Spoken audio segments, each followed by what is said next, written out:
എല്ലാവർക്കും social science ക്ലാസ്സിലേക്ക് സ്വാഗതം. ഇന്ന് നമുക്ക് സോഷ്യൽ സയൻസ് സെക്കൻഡ് ടെക്സ്റ്റിലെ കാറ്റിന്റെ ഉറവിടം തേടി in search of the source of wind എന്ന അധ്യായത്തെക്കുറിച്ച് പഠിക്കാം. കാറ്റ് എന്നാൽ എന്ത് എന്ന് എല്ലാവർക്കും അറിയാമല്ലോ. What is wind? ഉച്ചമർദ്ദ മേഖലയിൽ നിന്നും, അതായത് ഉയർന്ന മർദ്ദ മേഖലയിൽ നിന്നും ന്യൂനമർദ്ദ മേഖലയിലേക്കുള്ള, അതായത് കുറഞ്ഞ മർദ്ദം അനുഭവപ്പെടുന്ന സ്ഥലത്തേക്കുള്ള വായുവിന്റെ സഞ്ചാരമാണ് കാറ്റ്. The horizontal movement of air from high pressure zone to low pressure zone is called wind. എന്തുകൊണ്ടാണ് കാറ്റുണ്ടാകുന്നത്? മർദ്ദത്തിലുണ്ടാകുന്ന വ്യത്യാസമാണ് കാറ്റുകളുടെ രൂപീകരണത്തിന് കാരണം. അതായത് variations in the atmospheric pressure is the cause of wind. അങ്ങനെയാണെങ്കിൽ എന്താണ് മർദ്ദം എന്ന് മനസ്സിലാക്കാം. ഒരു നിശ്ചിത വായുഭാഗം ഭൂമിയിൽ പ്രയോഗിക്കുന്ന ബലമാണ് അഥവാ ഭാരമാണ് അവിടത്തെ അന്തരീക്ഷ മർദ്ദം. അതായത് the weight exerted by air on the earth surface is called atmospheric pressure. ഒരു സ്ഥലത്തെ അന്തരീക്ഷ മർദ്ദം നമുക്ക് എങ്ങനെ മനസ്സിലാക്കാം? അതിനുള്ള ഉപകരണമാണ് രസബാരോമീറ്റർ. അതായത് the instrument used for calculating atmospheric pressure is mercury barometer. അങ്ങനെ അളന്നെടുക്കുന്ന മർദ്ദത്തെ ഏത് യൂണിറ്റിലാണ് പറയുന്നത്? The units for the measurement of atmospheric pressure are millibar and hectopascal. അതായത് അന്തരീക്ഷ മർദ്ദം കണക്കാക്കുന്ന ഏകകം അഥവാ യൂണിറ്റ് ആണ് മില്ലിബാർ അല്ലെങ്കിൽ ഹെക്ടോപാസ്കൽ. സമുദ്ര ഉപരിതലത്തിലെ അന്തരീക്ഷ മർദ്ദം 1013.2 ഹെക്ടോപാസ്കൽ ആകുന്നു. 1030.2 hectopascal is the average atmospheric pressure on the earth surface. നമ്മൾ മനസ്സിലാക്കേണ്ട മറ്റൊരു കാര്യം, ഭൂമിയുടെ ഉപരിതലത്തിൽ എല്ലായിടത്തും ഒരുപോലെയല്ല മർദ്ദം അനുഭവപ്പെടുന്നത്. വ്യത്യസ്ത അളവിലാണ്. എന്നാൽ ചില സ്ഥലങ്ങളിൽ തുല്യ മർദ്ദം അനുഭവപ്പെടുകയും ചെയ്യുന്നുണ്ട്. ആ സ്ഥലങ്ങളെ തമ്മിൽ യോജിപ്പിച്ചുകൊണ്ട് വരയ്ക്കുന്ന സാങ്കല്പിക രേഖകളാണ് സമമർദ്ദ രേഖകൾ, അതായത് isobars. Imaginary lines that join places having same atmospheric pressure. അങ്ങനെയാണെങ്കിൽ മർദ്ദ വിതരണത്തെ സ്വാധീനിക്കുന്ന ചില ഘടകങ്ങൾ ഉണ്ടായിരിക്കും. അവ ഏതെല്ലാമാണെന്ന് നോക്കാം. Influencing factors of atmospheric pressure.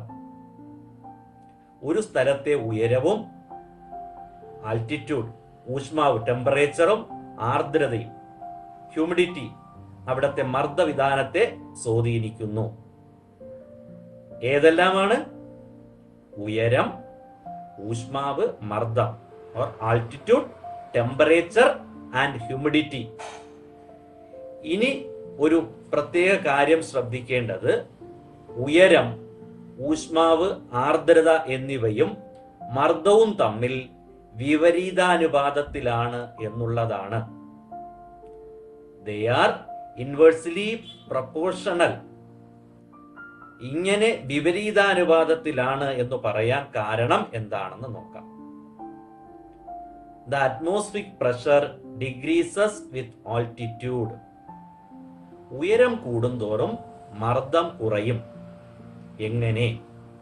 Pressure decreases at the rate of 1 millibar per an altitude of 10 meter. ഓരോ 10 മീറ്റർ ഉയരത്തിനും 1 മില്ലിബാർ എന്ന തോതിൽ മർദ്ദം കുറയുന്നു.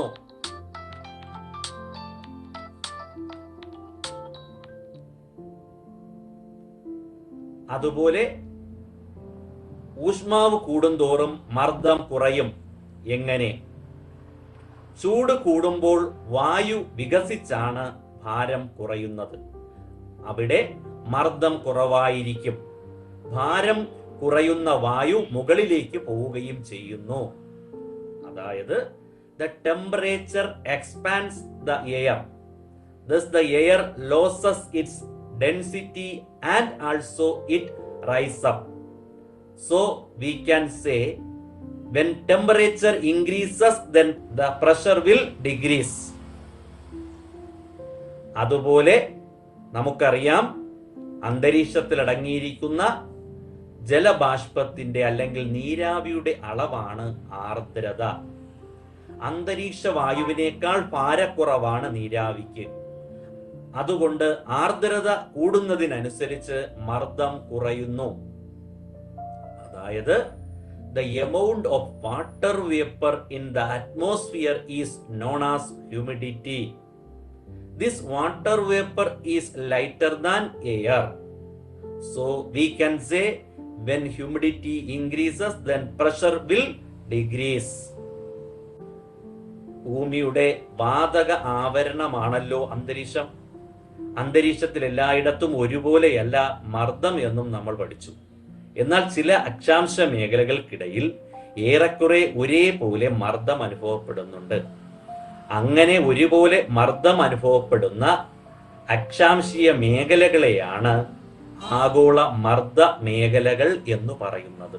അതായത് the atmosphere pressure is uniform between certain latitudes. Latitudinal zones where the same atmosphere pressure experience are called global pressure belts. അങ്ങനെയുള്ള മർദ്ദ മേഖലകളെ 4 പേരുകളിലായാണ് അറിയപ്പെടുന്നത്. അവ ഏതെല്ലാമാണ്? ഒന്ന്, ഭൂമധ്യരേഖ ന്യൂനമർദ്ദ മേഖല or equatorial low pressure belt.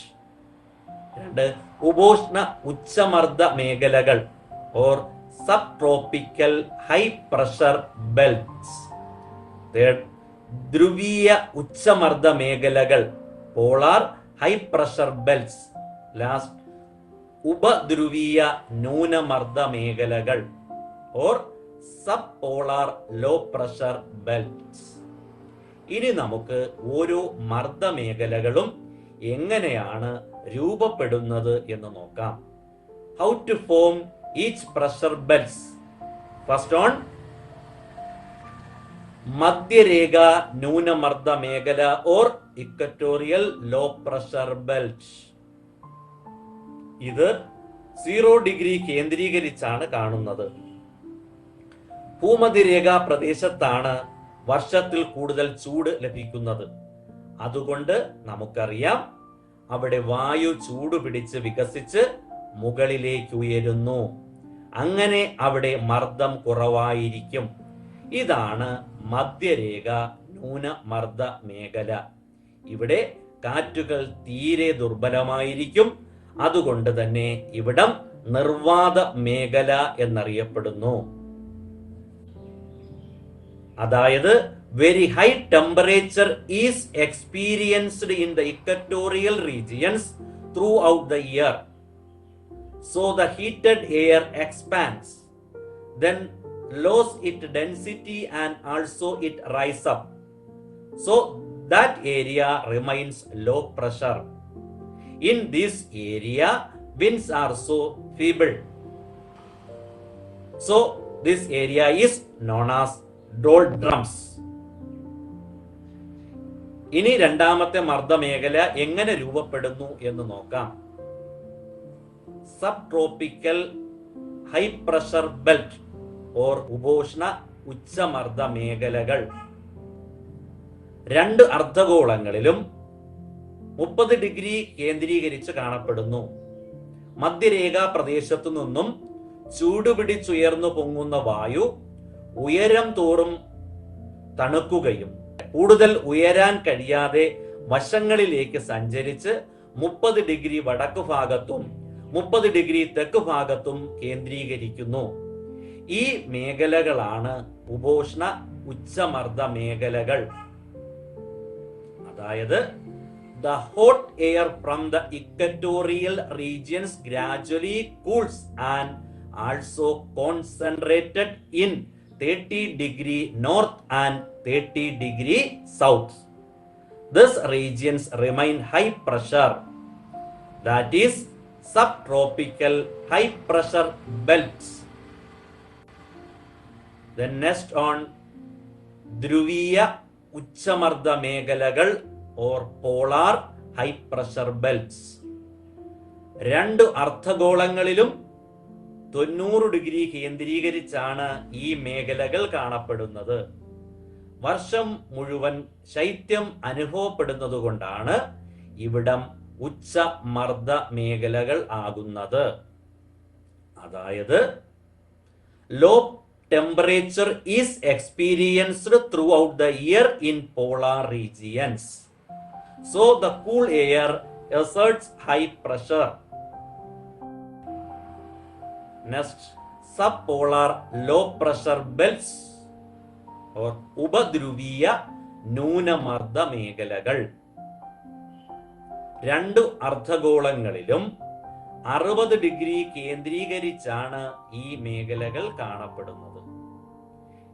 ഇവിടവും തണുത്ത മേഖലകൾ ആണെങ്കിലും ഭൂമിയുടെ ഭ്രമണം കാരണം ഈ തണുത്ത വായു ചുഴറ്റി മാറ്റപ്പെടുന്നു. അങ്ങനെ ഈ ഭാഗങ്ങൾ ന്യൂനമർദ്ദ മേഖലകളായി മാറ്റപ്പെടുന്നു. അതായത് this pressure areas concentrated in 60 degree north and 60 degree south. These areas are also cool regions, but this cold air is thrown up due to the rotation of the earth. So these regions become low pressure belts. അപ്പോൾ വ്യത്യസ്ത തരം മർദ്ദ മേഖലകൾ ഏതൊക്കെയാണെന്നും അവ എങ്ങനെ രൂപപ്പെടുന്നു എന്നും നമ്മൾ പഠിച്ചു. എന്നാൽ ഈ മർദ്ദ മേഖലകളുടെ സ്ഥാനം എല്ലായ്പ്പോഴും ഒരുപോലെയായിരിക്കില്ല. The position of the pressure belts shift to northward and to the southward due to the apparent movement of the sun.